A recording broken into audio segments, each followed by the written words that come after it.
संगठन को आगे बढ़ाने के लिए अपने विचार देना चाहते हैं, वो लोग डायरेक्टली संगठन के रजिस्टर्ड मोबाइल नंबर 9458001661 पर व्हाट्सएप के माध्यम से दे सकते हैं। भीम आर्मी एक पंजीकृत सामाजिक संगठन है और इस संगठन में जो भी लेन देन होता है वो संगठन के खाते से होता है, चाहे वो 1 रुपये की ट्रांजैक्शन हो चाहे 1000 की।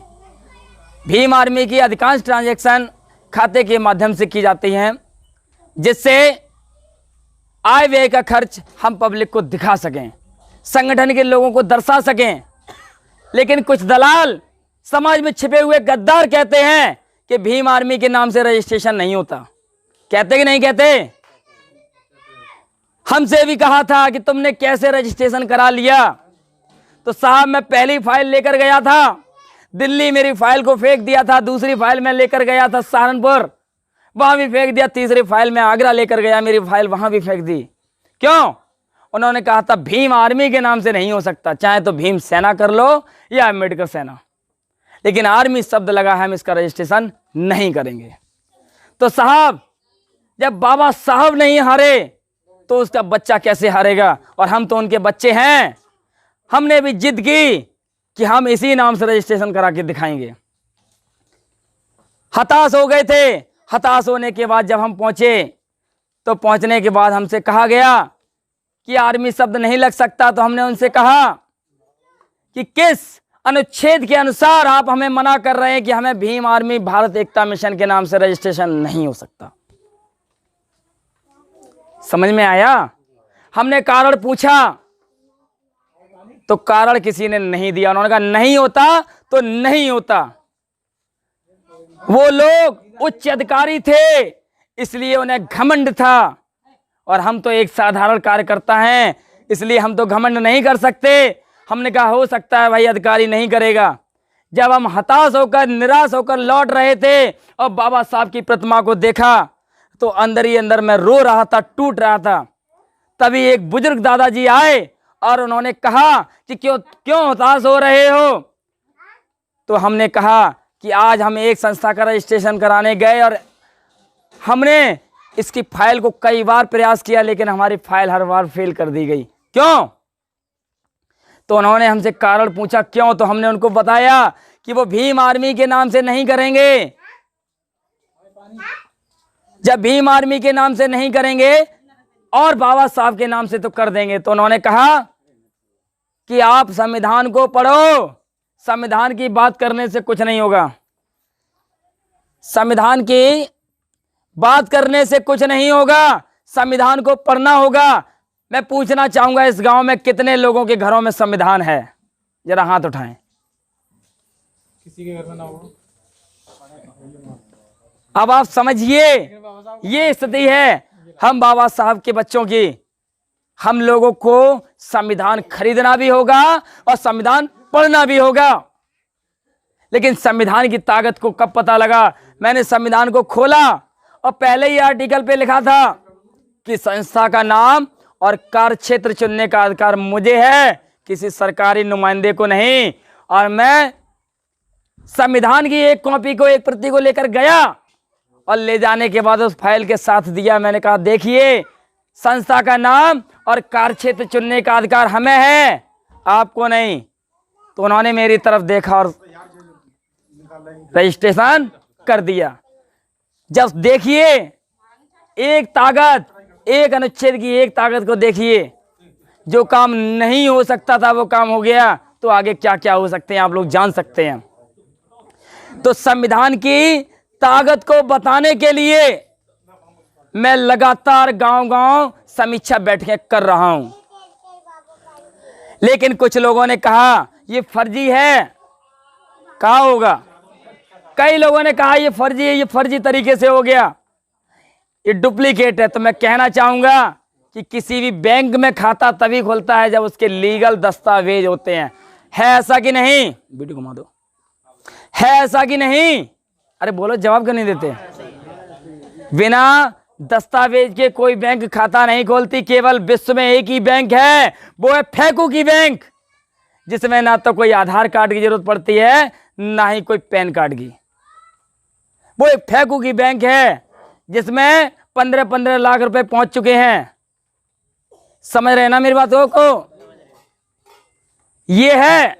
लेकिन भीम आर्मी का जो खाता है वो एक रजिस्टर्ड बैंक में है और लगातार बहुजन समाज की एकता को खंडित करने का प्रयास किया जा रहा है और इस लॉकडाउन के नाम पर बहुजन एकता को धूमिल करने का काम किया जा रहा है।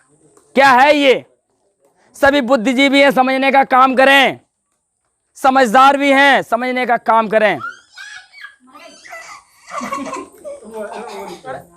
कोरोना नाम की एक बीमारी भारत में आई, इसे कोई आम पब्लिक नहीं, प्लेन पर बैठने वाले लोग लेकर आए और उसकी मार हम और आप गरीब झेल रहे हैं। झेल रहे कि नहीं? बोलो। अगर इसी बीमारी को रोकना था तो पहले प्लेन वाले यात्रियों को रोकना चाहिए था। लेकिन आज देखिए इस दौर को, जब शुरुआती बीमारी की स्थिति थी तब लोगों में रोक लगा दी गई थी, लोगों को लॉकडाउन कर दिया गया था पूर्ण रूप से। क्यों? जिससे ये बीमारी ना बढ़े। लेकिन क्या हुआ?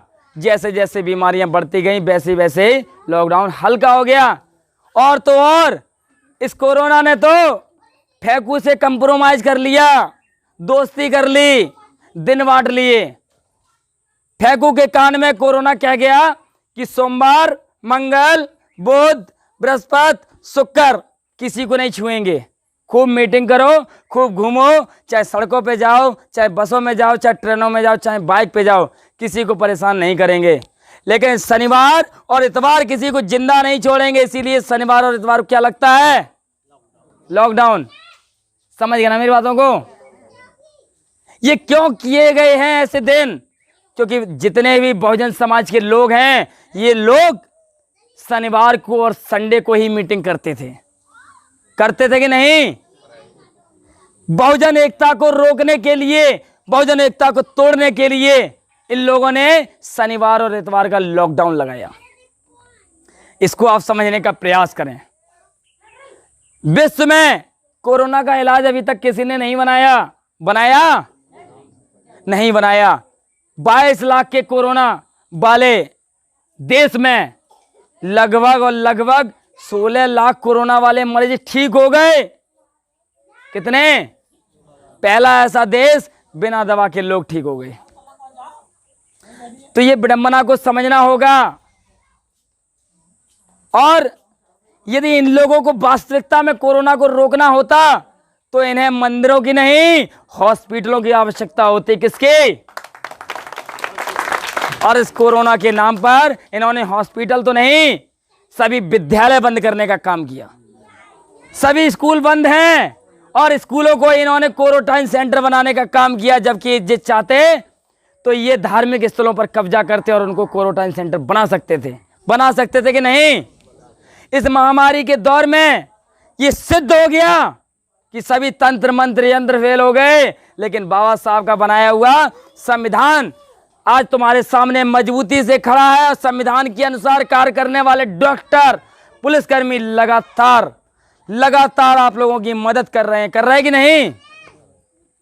उत्तर प्रदेश सरकार को देखिए, बुलंदशहर में 12वीं क्लास की पढ़ने वाली छात्रा को अमेरिका से लौटते समय मनचले गुंडों ने इतना छेड़ा कि उस लड़की ने अपना शरीर त्याग दिया।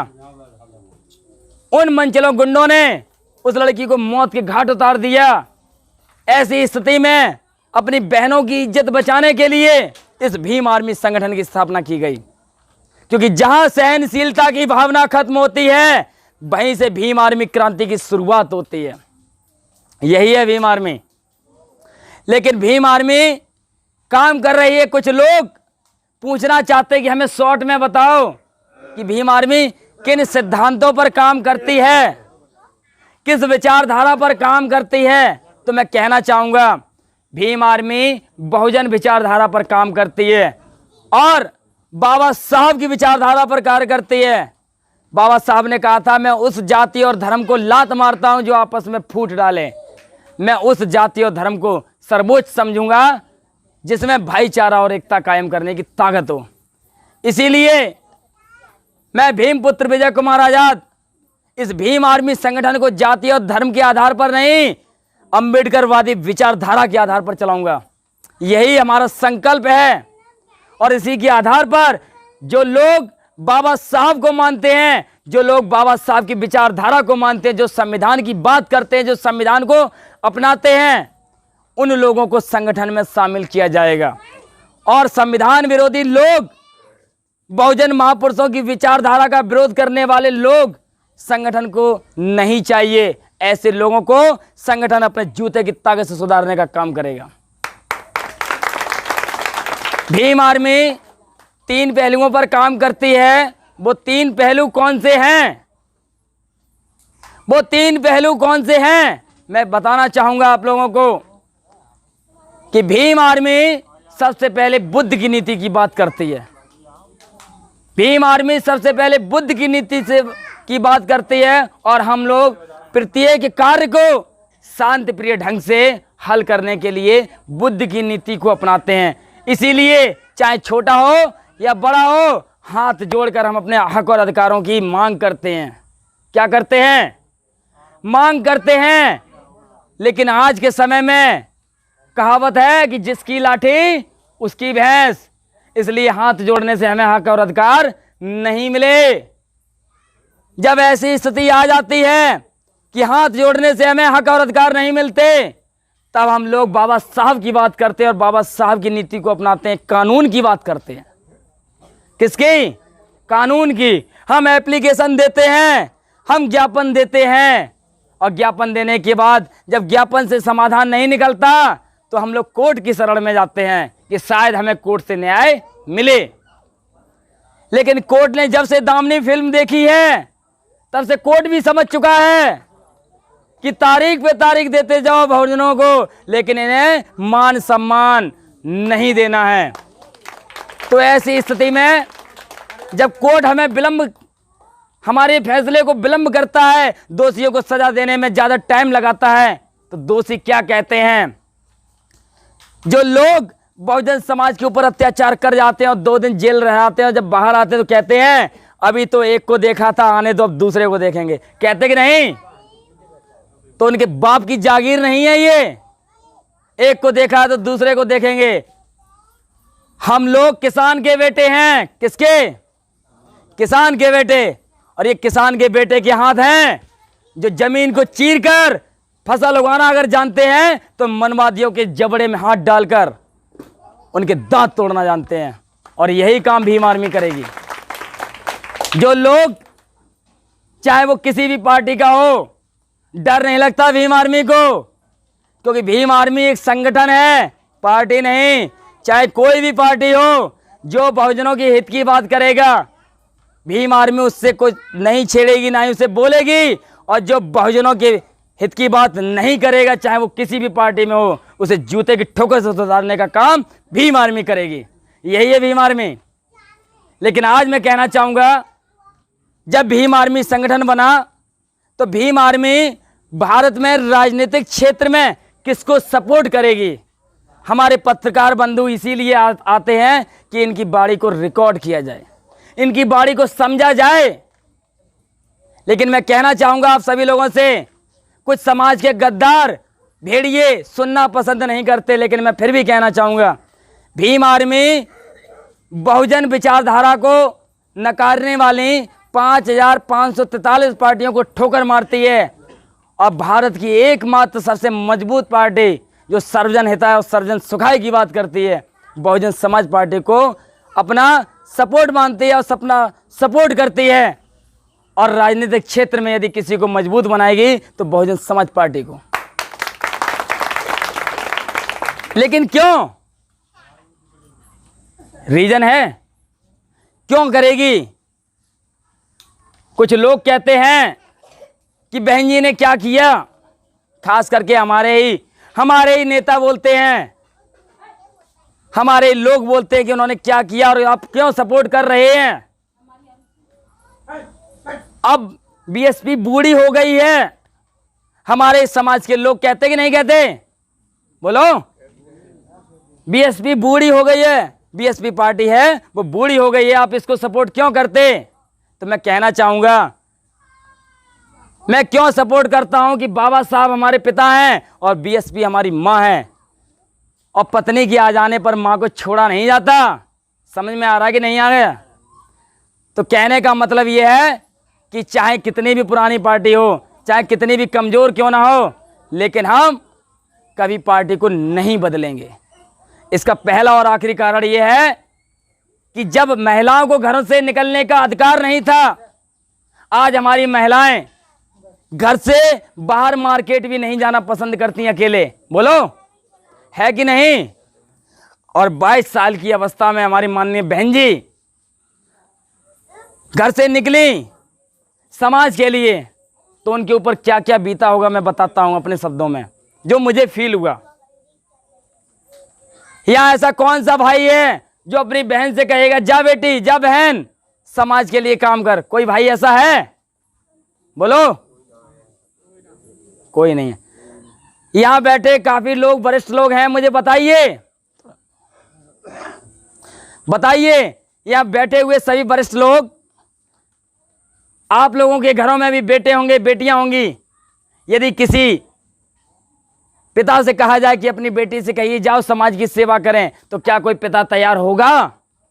बोलो, नहीं होगा। तीसरी बड़ी बात, यदि किसी भाई की बहन किसी अन्य लड़के से बात करते हुए नजर आ जाए, चाहे वो भले ही मिशन की बात कर रही हो, भाई बिना पूछे अपनी बहन को प्रताड़ित करने का काम करता है कि नहीं करता? बोलो, धन है वो माँ बाप जिन्होंने माननीय बहन जी को समाज के लिए समर्पित किया, और उनके इस त्याग को मैंने महसूस कैसे किया मैं बताना चाहूंगा। आज जो युवा जिनकी शादी नहीं होती, जो बैचलर होते हैं, जब वो लोग कहीं से निकलते हैं तो लोग क्या बातें करते हैं? वो कहते हैं ये निठल्ला है, ये नकारा है, ये घूमता है, सड़कें तोड़ता है, कहते कि नहीं?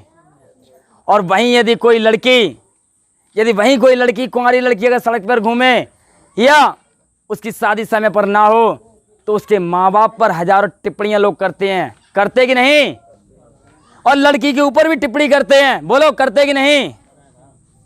तो सोचो, ऐसी स्थिति में अधिकांशतः लड़कियां सुसाइड कर लेती हैं, करती कि नहीं? तो सोचो, हमारी माननीय बहन जी ने जब समाज के लिए काम किया तो कितने उनके ऊपर प्रताड़नाएं हुई होंगी मानसिक रूप से, और सभी प्रताड़नाओं को सहते हुए उन्होंने लगातार समाज के लिए काम किया। लोग सत्ता का लालच करते हैं और कुर्सी के लिए मरे जा रहे हैं, लड़े जा रहे हैं। और 19 जून को जो घटना हुई थी सहारनपुर में, उस घटना को देखते हुए माननीय बहन जी ने इस्तीफा देने का काम किया। ये बात कोई बताने का काम नहीं करता। इसलिए इन त्यागों को देखते हुए हम तो अपना संगठन इतना मजबूती से चलाएंगे, चाहे कोई सी भी पार्टी हो, लेकिन जूता भीम आर्मी का चलेगा। यही है भीम आर्मी की ताकत। और भीम आर्मी से जुड़ने के लिए